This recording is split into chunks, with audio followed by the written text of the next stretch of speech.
মেঘটা আসতো না, আল্লাহু আকবার, আসতো না। যুবক রে, তোমার পরিচয়টা কি একটু আমাকে দিবা? যুবকটা বলছে, এ মুসা, আমার পরিচয় লাগবে না, আমার পরিচয় লাগবে না, তোমার কাজে তুমি চলিয়া যাও। এবার মুসা বলছে, যুবক রে, না না, আমি ভ্রমণে বের হব না। কিভাবে তুমি এই মর্যাদার অধিকারী হলে একটু বলো। ছেলেটা বলছে, শোনো রে মুসা, আমি আমার মায়ের খেদমত করতাম। কার খেদমত করতাম? আমি আমার মায়ের খেদমত করতাম। মা একদিন আমারে ডাক দিয়েছে, ছেলে আসো। আসছি। আমি যে বলছে, ওই যে দুটা জানালা আছে, একটা জানালা বন্ধ করো আর একটা খুলে রাখবা। আমি দরজার কাছাকাছি গেলে আমার মা চোখ দুটা বন্ধ করে দেন। আমি এখন চিন্তা করি কোনটা বন্ধ করব কোনটা খুলবো। আমি চিন্তায় স্থির করতে না পেরে মায়ের কাছে আসে, দেখি মা চোখ দুইটা বন্ধ করে ফেলেছে। যদি ডাক দিতাম মা, আমার মা যদি ঘুমায় যাইতো, আল্লাহু আকবার বলেন, আমার মা যদি ঘুমায় যাইতো, আমি যদি ডাকতাম আমার মা বিরক্ত হয়ে যেত।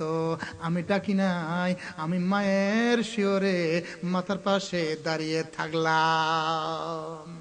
ফজরের আজান মুয়াজ্জিন দিতে শুরু করলে আমার মায়ের ঘুম ভেঙে যায়। আমার মা চোখ খুলে দেখে আমি তার মাথার পাশে দাঁড়িয়ে আছি।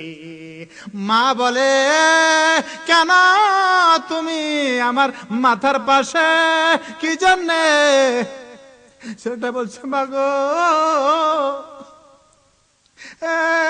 মা, তুমি না যখন বলছো তখন থেকে আমি গো মাথার পাশে দাঁড়িয়ে আছি, স্থির করতে পারি নাই কোনটা জানালা কোনটা বন্ধ করব, কোনটা খুলে রাখবো। স্থির করতে না পেরে আমি আপনার মাথার পাশে দাঁড়িয়ে আছি গো মা, কখন আপনি আবার পুনরায় হুকুম দেন।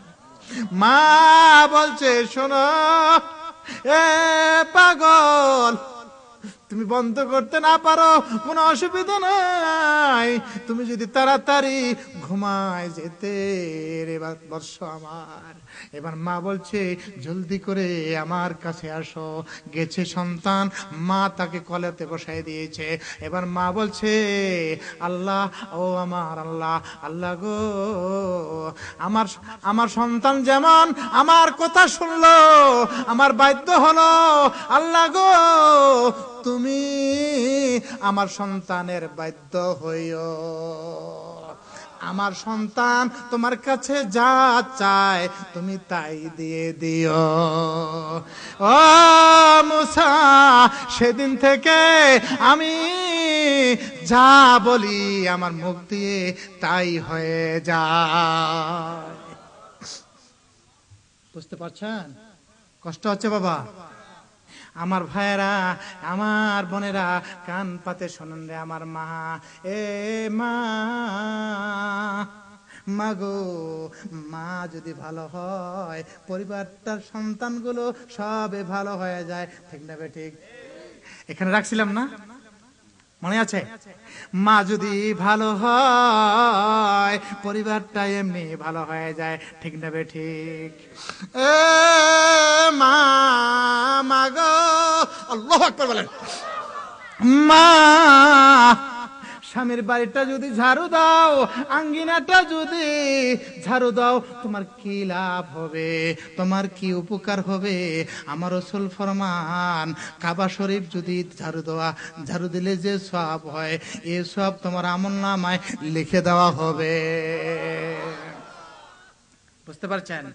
এ মা, স্বামী হাল বাইতেছে, বাজারে গেছে অথবা অফিসে গেছে, ফিরে আসছে, স্বামীর শরীরটা ঘেমে গেছে।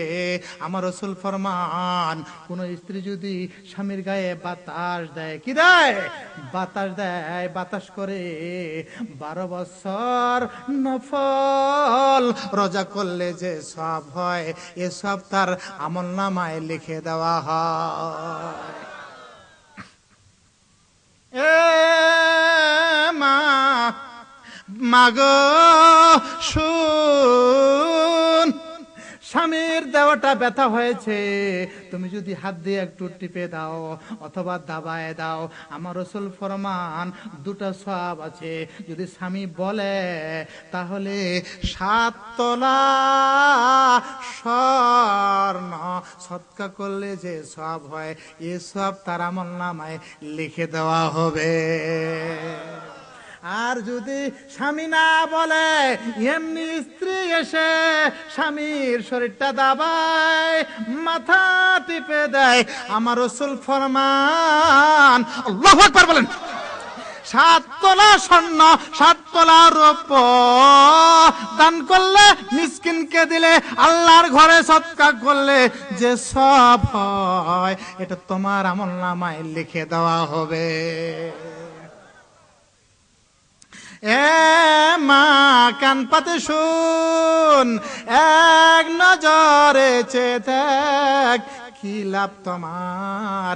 তোমার সন্তান যদি তোমার দুধে মুখ দেয়, সন্তানটা যদি একটা চোষা মারে, আমার রাসূল ফরমান, সন্তানের প্রতিটা চোষার বিনিময়ে প্রতিটি একটি করে নেকি লেখা হবে। বুঝতে পারছেন? সওয়াব দেখছেন? মেয়েগুলো তো জানে না। এ মা, মাগো শুন, মা ফাতেমা কোন কারণে জান্নাতের সর্দারিনী হলো? কান পাতে শুনুন গো মা। একদিন মা ফাতেমা রাদিয়াল্লাহু আনহার হযরত আলী রাদিয়াল্লাহু আনহু ডাকলেন। আলী ডাকলেন, ও ফাতেমা আসো। আসছে, 1 গ্লাস পানি দাও। পানি আনতে গিয়েছেন, এমন সময় দেখে আলী ঘুমিয়ে গেছে। আলীকে আর ডাকলো না, আলীকে আর কষ্ট দিল না। মা ফাতেমা সারা রাত ভর পানির গ্লাস নিয়ে দাঁড়িয়ে রইল। সারা রাত ভর স্বামী ডাকলে, পানি গ্লাস এনে দিলে, ঘুমায় গেলে সারা রাত থাকবে? জোরে বলেন, থাকবে? থাকবে না। শীত দেখেন না, শীতকাল দেখেন না, এদিকে স্বামী স্ত্রী আগের দিন একটু ঝগড়া হয়েছে, সারা রাত কোনো কথা নাই, সারা রাত কোনো কথা নাই, আগুন তাপতেছে। স্বামীর চাদরটা আগুনের মধ্যে পুরা যাচ্ছে, কিন্তু কয় না। এখনো কইতেছে, তোমার জ্বালা আর কত সই, কারো চাদর পুরা গেলে তাও না কই। স্বামী কই, আমার ভাত খাইয়া আমার কথা কইস না, কথা বুঝেন? এ মা, কান পাতে শোন, শোন গো মা। মা ফাতেমা পানির গ্লাস লইয়া সারা রাত থাকলো। ফজরের আজান হয়ে গেলে আলী ঘুম থেকে জেগে উঠলে, আলী দেখলেন মা ফাতেমা পানির গ্লাস নিয়ে দাঁড়িয়ে আছে। আল্লাহু আকবার বলেন। পানির গ্লাস নিয়ে দাঁড়িয়ে আছে। মা ফাতেমাকে ডাকলেন, ও ফাতেমা, কখন থেকে দাঁড়িয়ে আছো? ফাতেমা বলে, স্বামী শোনো। আল্লাহু আকবার বলেন। যখন তুমি বলছিলে তখনই তো আসছিলাম, এসে দেখি তুমি ঘুমিয়ে গেছো। এইবার আলী রাদিয়াল্লাহু আনহু মা ফাতেমাকে কোলায় বসাইলেন, দোয়া করলেন, আল্লাহ গো, আমার সহধর্মিনী মা ফাতেমাকে বেহেশতের সর্দারিনী করিও। এমন সময় জিবরাইল আল্লাহ রাসূলের কাছে এসে বললেন, ইয়া রাসূলুল্লাহ, ইয়া হাবিবাল্লাহ, শুনছেন? আলীর দোয়া আল্লাহ পাক কবুল করেছেন। কি দোয়া? আপনার মেয়ের উপরে আলী রাদিয়াল্লাহু আনহু খুশি হয়েছেন, আর আলী যখন খুশি হয়েছেন, আল্লাহও খুশি হয়েছে। বুঝতে পারছেন? মা স্বামী যদি বেজার থাকে কোন ইবাদত তোমার গ্রহণযোগ্য হবে না, আল্লাহ পাক তোমার কোন ইবাদত গ্রহণ করবে না। অতএব স্বামীর আতাত বাওয়ালাহা, স্বামীর কথা মেনে চলুন, স্বামীকে খুশি করান। স্বামী খুশি হলে আল্লাহ খুশি হবে। স্বামী খুশি হলে আল্লাহ খুশি হবে। এখন দেখেন, জামাই করবেন, মেয়ে বিয়ে দিবেন, আছে না গ্রামে গঞ্জে? মেয়ে বিয়ে দিবেন, হ্যাঁ, ছেলেটা টাকাওয়ালা। এই ছেলেটা কি টাকাওয়ালা? বলে হ্যাঁ। আলেম? চলতো না। কয় আলেম গরিব মানুষ, ফকির, দিয়ে কি হবে? মেয়ে পাল্টারবো? আর বর্তমান মডার্ন যুগের মাইয়া যদি দেখছে দাড়িওয়ালা, ও সর্বনাশ, বাবা গো মাফ চাই, দাড়িওয়ালা চলতো না। দাড়িওয়ালা চলতো না। ছেলে একটা, ছেলের জন্য বাবার ছেলে একটাই, একটা পুতেই। বাবা গেছে মেয়ে দেখতে, মেয়েটা কালো। মেয়েটা কি? কালো। বাবার পছন্দ হয়েছে খুব, কালো মেয়ে, ভদ্র হয়, গুণবতী হয়। মেয়ে দেখছে, ছেলেটা দেখছে, এই ছেলে, এই মেয়েটা কালো কিন্তু ভদ্র আছে। কি আছে? এইবার বাবা জামাইরে বলছে, আপনার ছেলেকে বুঝান, মেয়েটা কালো হোক, মেয়েটা কিন্তু ভদ্র।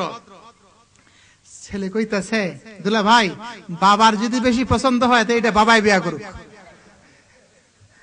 আমাদের দেশের অবস্থা তাই না? বাবা মায়ের কথা মানে ছেলে, মানে ভালোবাসা করছে, লাভ করছে, বাবা ওইটা দিবা দে, না হলে গলায় ফাঁসি দিম। কি দিম? ফাঁসি দিম। ঠিক না? ঠিক, ফাঁসি দিম। শুনেন ভাই রে দোস্ত, তাফসিরে কাসিরের মধ্যে একটা ঘটনা আছে, শুনুন, কান পাতে শুনুন না আমার ভাইরা। জুলাবিব নামে একজন সাহাবী, কি বলেন, কি জুলাবিব নামে একজন সাহাবী, এই জন বেটতে আবার কুচরি কালো, যেমনই খাটো তেমনই আবার কালো। এবার জুলাবিবের বিয়ে হয় না। হঠাৎ করে আল্লাহ পাক জিবরাইলকে পাঠিয়ে দিলেন। জিবরাইলের দ্বারা বলে দিলেন, ও দোস্ত, জুলাবিব সামনে একটা যুদ্ধ আছে, এই যুদ্ধের মধ্যে জুলাবিব শহীদ হয়ে যাবে, তাড়াতাড়ি জুলাবিব রে বিয়ে দাও। কি দাও? বিয়ে দাও। সুবহানাল্লাহ বলেন। আল্লাহ রাসূল একটা চিঠি লিখলেন মদিনার এক আনসারীর কাছে, জুলাবিবকে ডাকলেন, জুলাবিব, তোমার বিয়ের ব্যবস্থা তো আল্লাহ পাক করতে বলেছেন। জুলাবিব বলেন, আমি রাজি আছি। আল্লাহ রাসূল জুলাবিবের হাতে চিঠি দিয়ে দিলেন। জুলাবিবের হাতে চিঠি দিয়ে দিলেন। জুলাবিব চিঠিটা নিয়ে মদিনার দিকে দৌড়াতে শুরু করলেন। কোন দিকে? মদিনার দিকে দৌড়াতে শুরু করলেন। দৌড়তে দৌড়তে মদিনায় পৌঁছে গেলেন। আল্লাহু আকবার বলেন। ওই মদিনার আনসারীর একটা মেয়ে, মেয়েটা খুব সুন্দরী, মেয়েটা খুব সুন্দরী, ওর কোনো আর ছেলে সন্তান নেই, একটাই মেয়ে, খুব সুন্দরী। এইবার ভাই আনসারীর হাতে চিঠি দিলেন। আনসারী চিঠিটা পাইলেন, দেখতে শুরু করলেন। দেখলেন আল্লাহ রাসূল বলেছে, আনসারী, তোমার কাছে যেই ছেলেটা গিয়েছে, তোমার মেয়ের সাথে এই ছেলের বিয়ে দিও। এবার আনসারী চিঠিটা পড়তেছে, ছেলেটার দিকে নজর দেয়, আর চিঠিটা পড়ে ছেলেটার দিকে নজর দেয়। ছেলেটা বেটে, ছেলেটা কি? বেটে, খাটো খাটো খাটো, আবার কুচরি কালো। এইবার আনসারী বলে, না, আমার মেয়ের সাথে এই ছেলের বিয়ে দেওয়া সম্ভব হবে না। আমার মেয়ে তো এই ছেলেটাকে পছন্দ করবে না। আমার মেয়েটা বিশ্ব সুন্দরী চ্যাম্পিয়ন। আমার মেয়ে কি? সুন্দরী চ্যাম্পিয়ন। আমার মেয়ে এই ছেলেটাকে পছন্দ করবে না, অতএব বিয়ে হবে না।